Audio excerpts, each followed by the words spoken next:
La Présidente.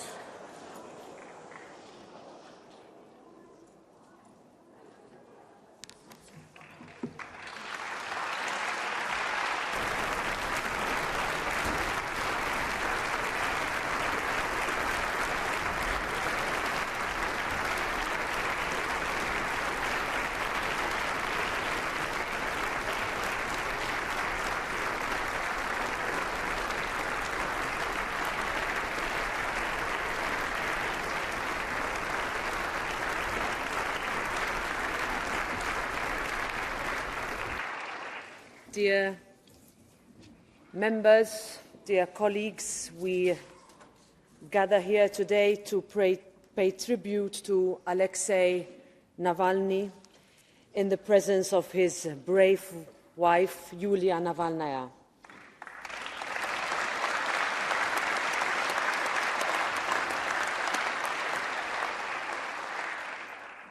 Dear Yulia, thank you for your readiness to speak in this chamber to the world in such painful circumstances. It is truly an honour to welcome you to the European Parliament. Before we begin, I would like to invite everyone to turn their attention to the screens to watch a short video about the life and legacy of Alexei Navalny.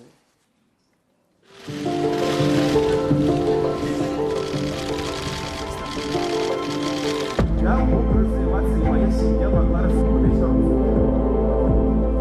Это наша мечта. Здравствуйте! Свободу огромной страной не управлял! Пожалуйста!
Il coraggio che ha dimostrato Alexei desta stupore e ammirazione. Lo hanno minacciato, maltrattato, avvelenato, arrestato, incarcerato, ma non sono riusciti a metterlo a tacere.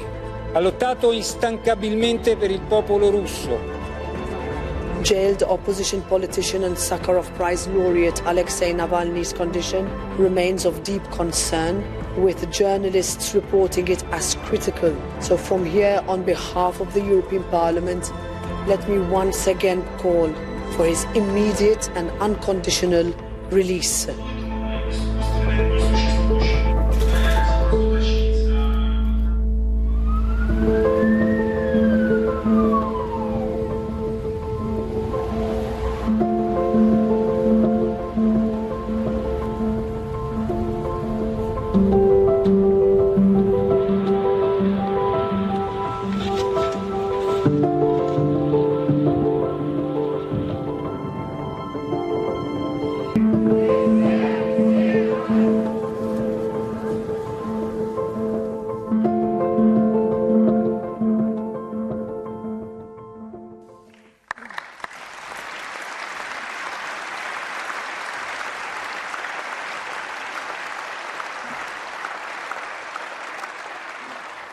Dear Yulia, dear colleagues, on the 16th of February we received the tragic news of Sakharov Prize laureate Alexei Navalny's death.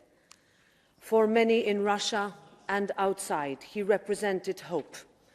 Hope in better days, hope in a free Russia, hope in the future. Hope that courage can overcome. And while his killers sought to cruelly extinguish that hope, They failed. The hope he represented remains as bright as ever. This House and its members condemn his killing in the strongest possible terms. It is a crime that deserves an international and independent investigation. The world is owed justice. While we pay tribute to his memory, I want to express our deepest condolences to you, dear Yulia, to your children, Daria and Zahar, to Alexei's parents, Lyudmila and Anatoly, to his family, friends and countless supporters in Russia and across the globe. Alexei Navalny dedicated his life to the fight against corruption and for a democratic Russia. He did not give up when they tried to poison him. He did not give up when he was unjustly imprisoned. He did not give up when his sentence was extended in a sham trial. He did not give up even when confronted with suffering and injustice. And neither must we. Democracy takes bravery, and Alexei understood that. That is why he went back to Russia in 2021. That is why he could not be broken. And that is exactly what made the regime so afraid of him. But Alexei's fight endures. The many brave people who took to the streets of Russia after his death shows, yet again, the fragility of authoritarianism. I take solace in that fact that if history teaches us anything, it is that the pillars of autocracy, in the end, always crumble under the weight of its own corruption and people's inherent desire to live freely. And when they inevitably do, it will be thanks to what Alexei and your family did. So, dear Yulia, on behalf of the European Parliament that stands in admiration of your courage, I thank you, and the floor is yours.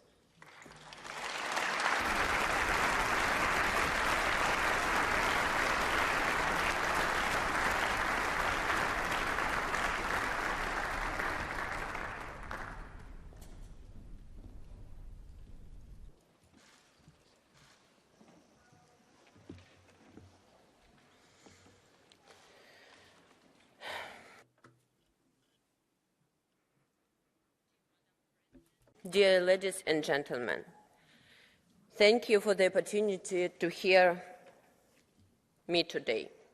After Putin tried to kill Alexei for the first time, we lived in southern Germany for several months.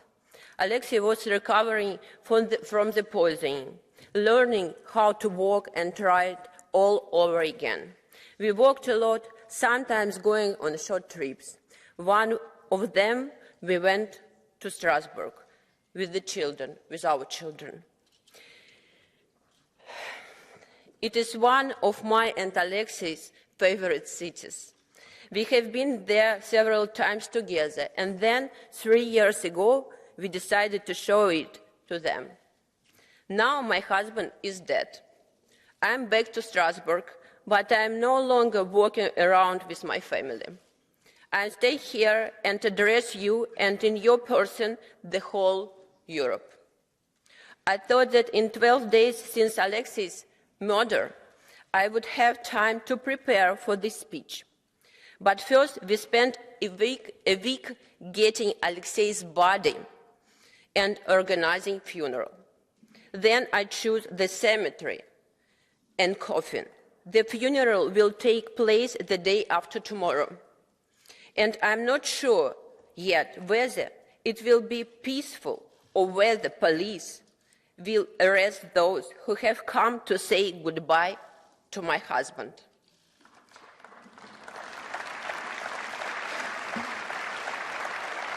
Thank you. However, I'm standing here because your voters have an important question. They are asking you about it, and then you're asking me. The question is, how can I help you in your fight? Last Saturday was 2 years since Putin started a full-scale war against Ukraine, a brutal and sneaky war. The whole world rushed to Ukraine's aid. but 2 years passed. There is much exhaustion, much blood, much disappointment, and Putin has gone nowhere. Everything has already been used. Weapons, money, sanctions, nothing is working. And the worst has happened. Everyone got used to the war. Here and there people start to say, well, we'll have to come to an agreement with Putin anyway. And then Putin killed my husband, Alexei Navalny. On his orders, Alexei was tortured for 3 years. He was starved in a tiny stone cell, cut off from the outside world, and denied visits, phone calls, and then even letters. And then they killed him. Even after that, they abused his body and abused his mother. On the one hand, the public murder has once again showed everyone that Putin is capable of anything and that you cannot negotiate with him. But on the thank you.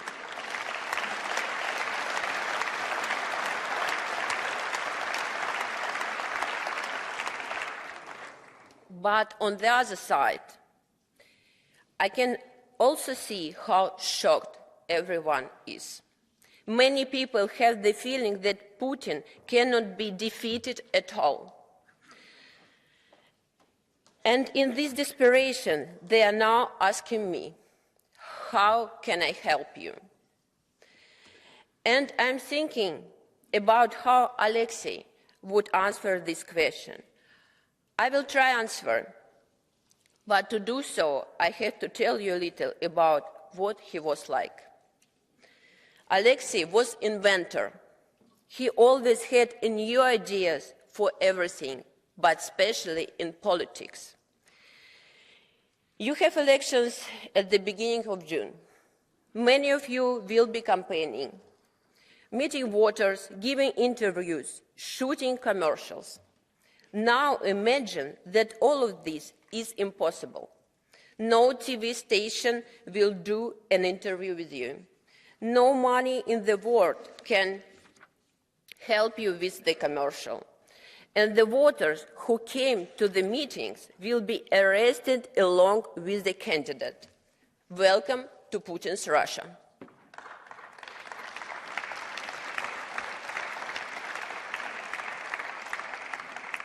And yet, Alexei Navalny has managed to become the most famous politician there.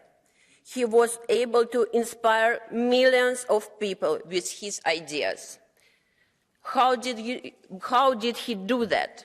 He was always fantasizing and experimenting. You are not allowed on TV. Let's learn how to make YouTube videos so the whole country can watch them. You are not allowed to vote. You can come up with a tactical voting strategy to take seats away from the ruling party. Even in Putin's gulag, Alexei managed to pass on ideas for projects that would make the Kremlin panic. He was the opposite of everything boring. This is the answer to the question. If you really want to defeat Putin, you have to become an innovator. You have to stop being boring. You cannot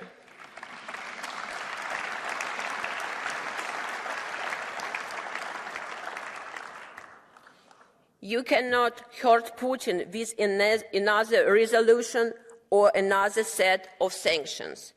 That is no different from the previous ones. You cannot defeat him by thinking he is a man of principle who has morals and rules. He is not like that, and Alexei realized that a long time ago. You are not dealing with a politician, but with a bloody monster.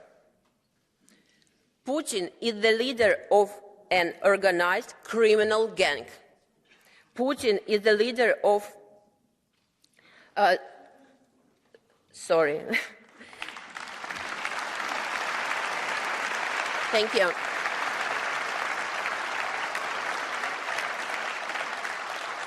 And it's good to repeat it again. Putin is the leader of organized criminal gang. This includes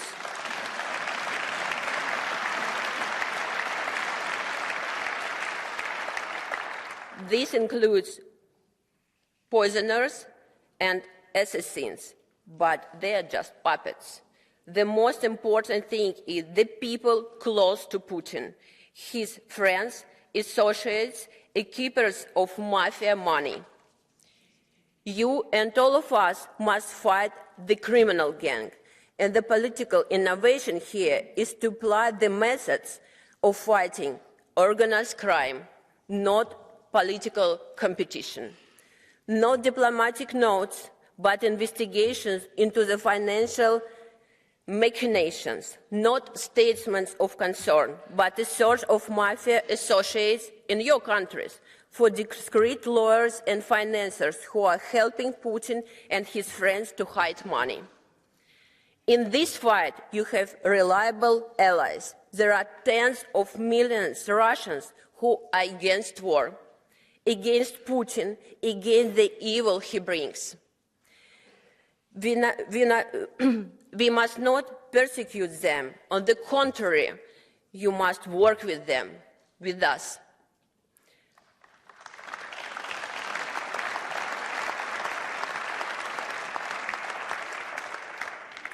Putin must answer for what he has done with my country. Putin must answer for what he has done to a neighboring peaceful country. And Putin must answer for everything he has done to Alexei.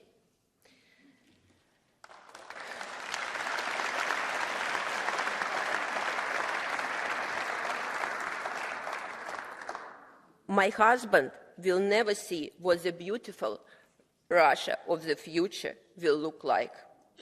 But we must see it. And I will do...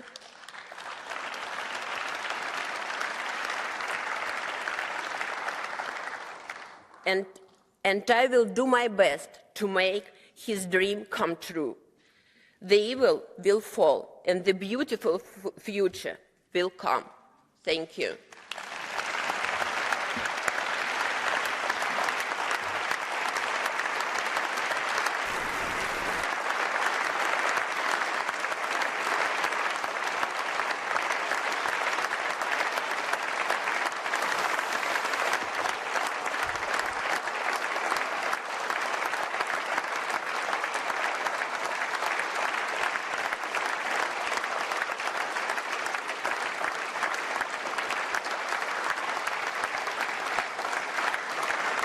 Thank you.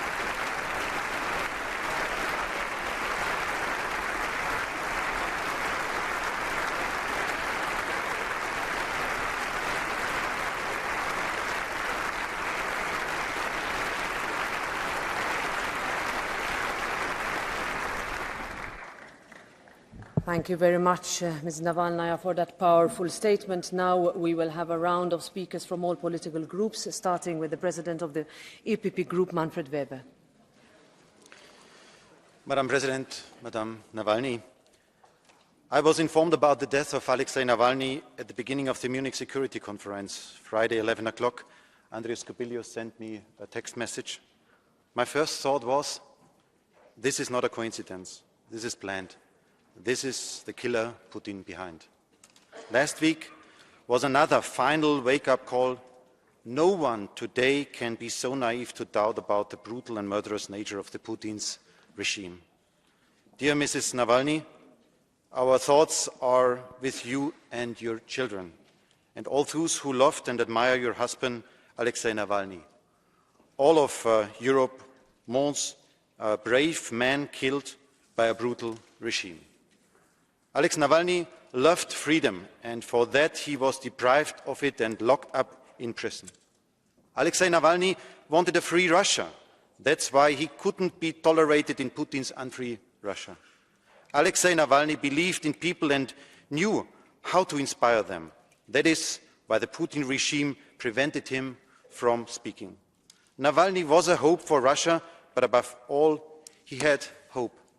He had hope that the corruption will not be unpunished. His work helped identify many of Putin's friends who are now facing the toughest sanctions in Europe's history. He had hope in a democratic future for Russia. He showed Russians that one man saying no is enough to scare a regime. He had hope in power of truth, the truth that Putin hides, that Putin fears, but to which he will have to answer. Dear Ms. Navalny, we admire your courage. You are keeping alive the hope for a free and a democratic Russia. As Europeans,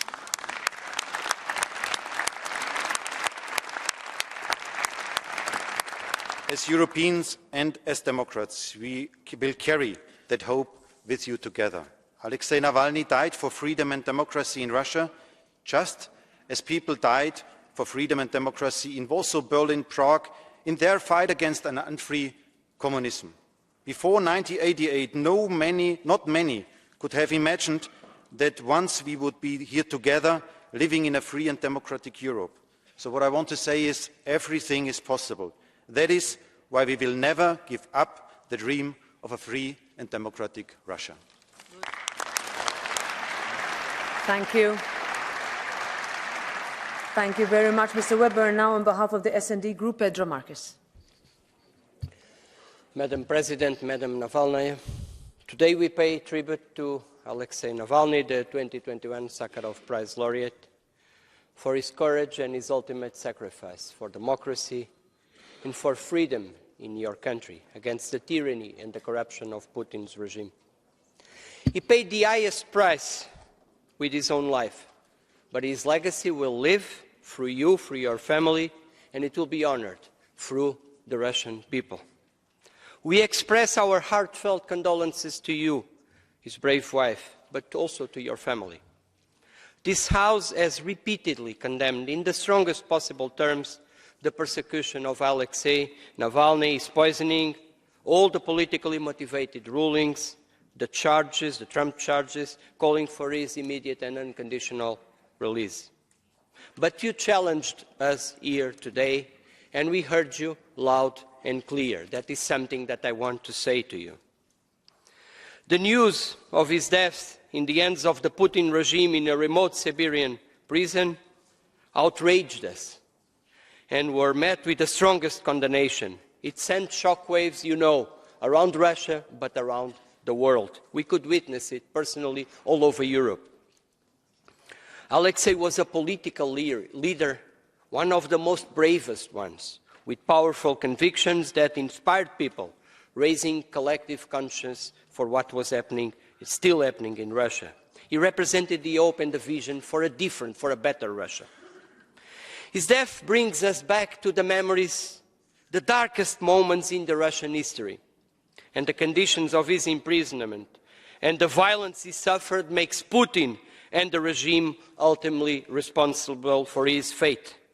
We demand an international and independent investigation into the circumstances of his death, and for all responsible for it for his detention, for his treatment, and for his death to be held account. Truth must be told, consequences must be borne, and justice must be served. The memory of Alexei will live into the ages. He was a fighter for democracy, and a democratic Russia will prevail one day. Be brave, Madam Navalnaya, for your family, for Alexei's memory, but for the people of Russia. Thank you.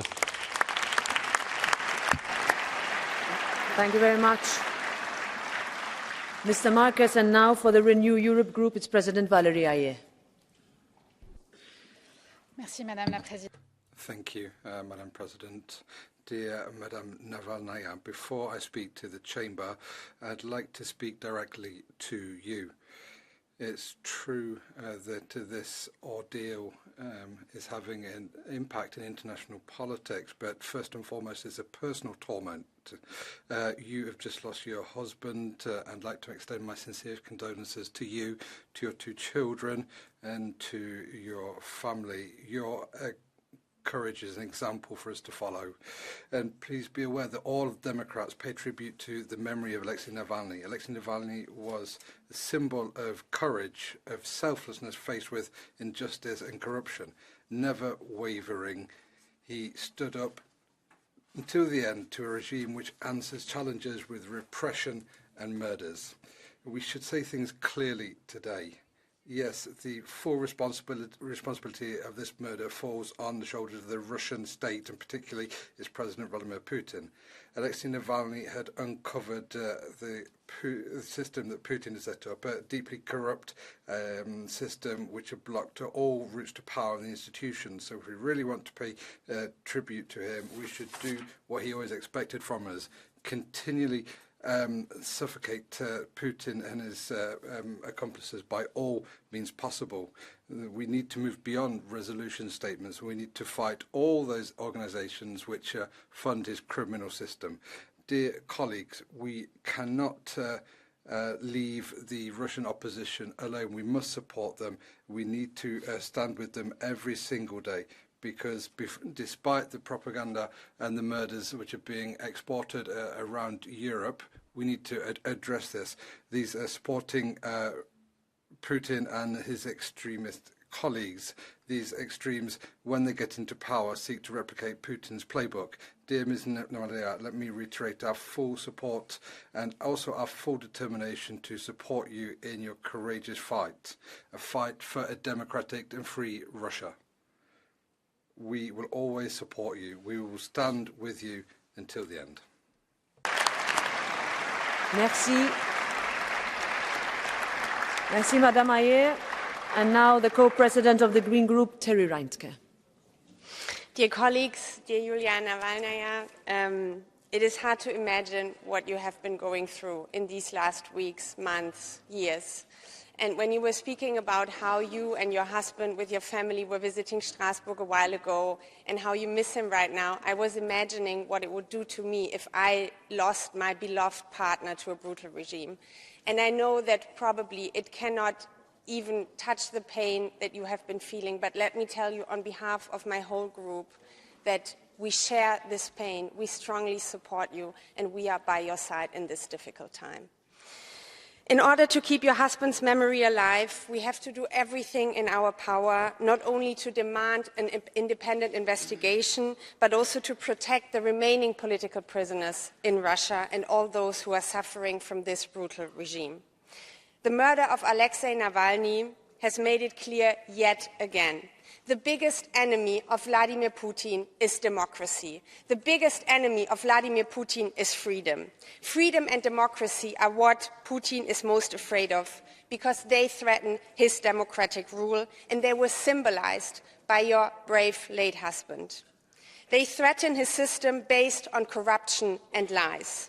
So our struggle has to be even more determined. Let us fight for our democracy and freedom here in Europe, but also let us stand in solidarity with all those fighting for it in Russia and elsewhere in the world.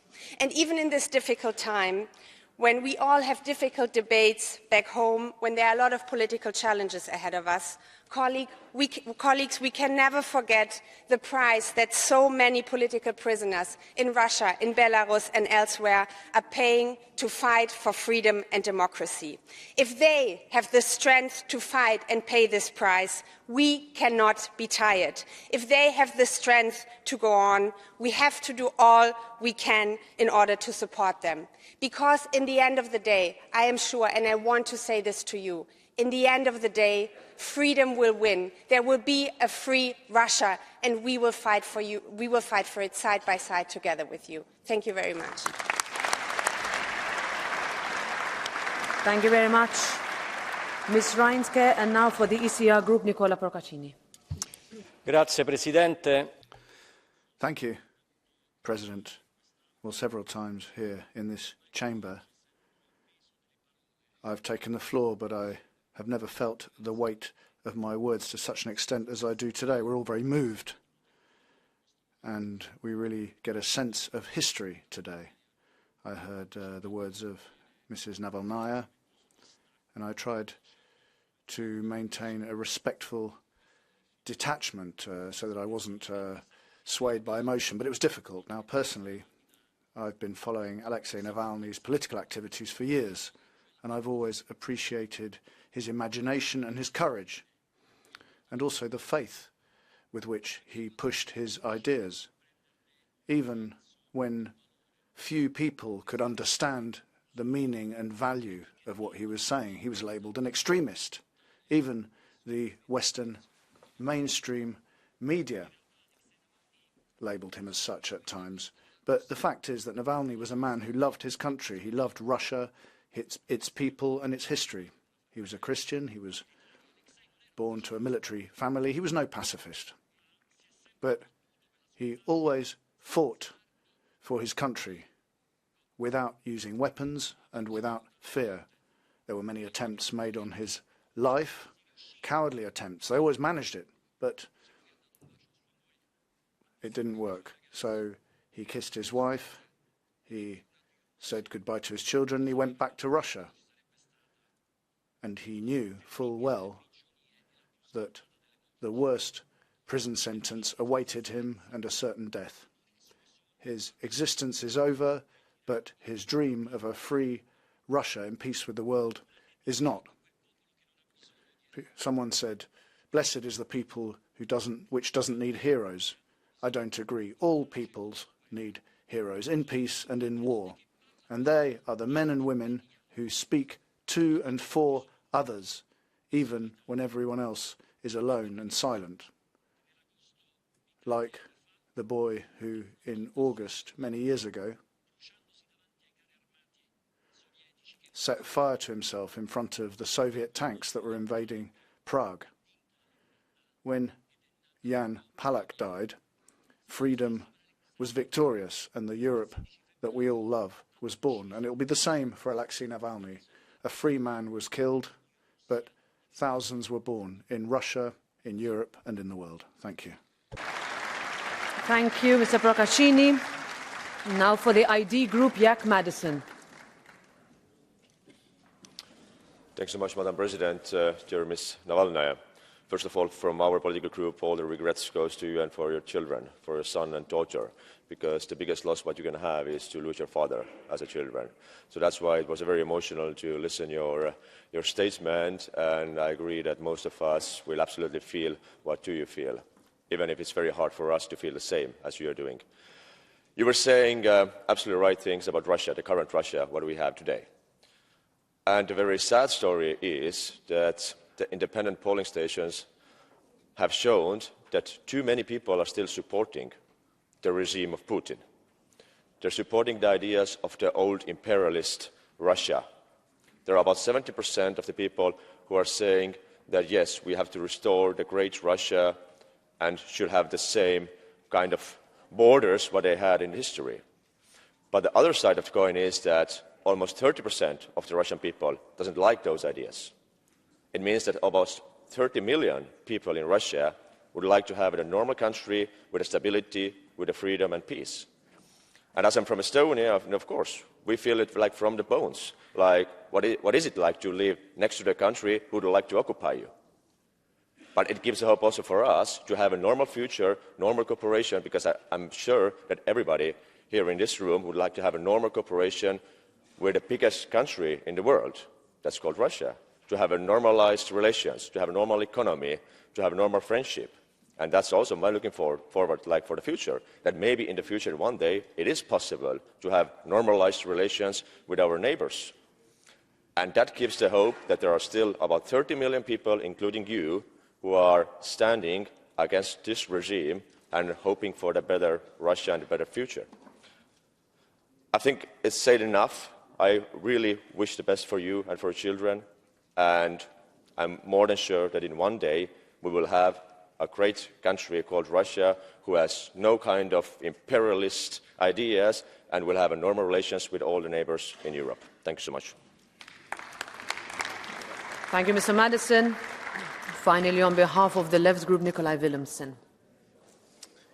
Thank you, President. Dear Yulia Navalnaya, it is both good and very sad to see you here today in Strasbourg. It is so incredibly sad because of the reason for you being here is so tragic and wrong. Nobody should have to die for speaking up for what they believe in. All of us here today mourn with you the loss of your husband, Alexei Navalny, a man who became one of the symbols of resistance to Putin's regime, who stood up for what he believed in and spoke out loud, also in the face of repression.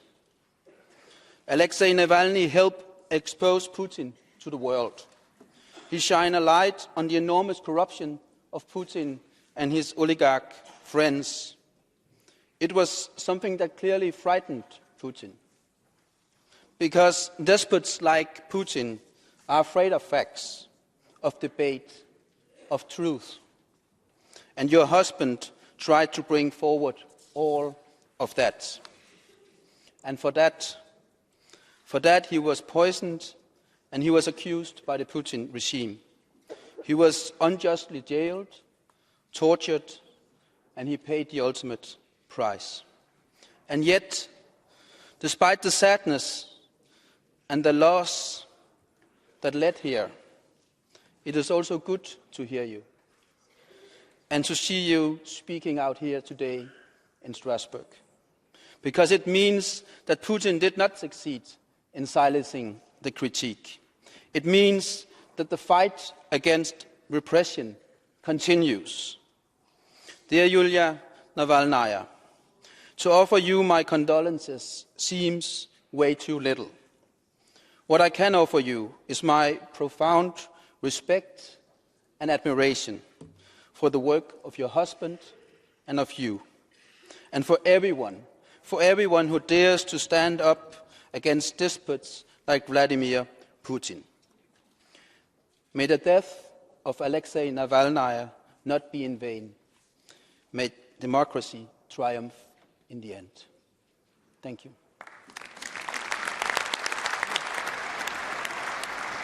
Thank you. Thank you very much, dear colleagues. Thank you, Ms. Navalnaya. This session is now closed.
Thank you, dear colleagues. Let's go straight to the voting session.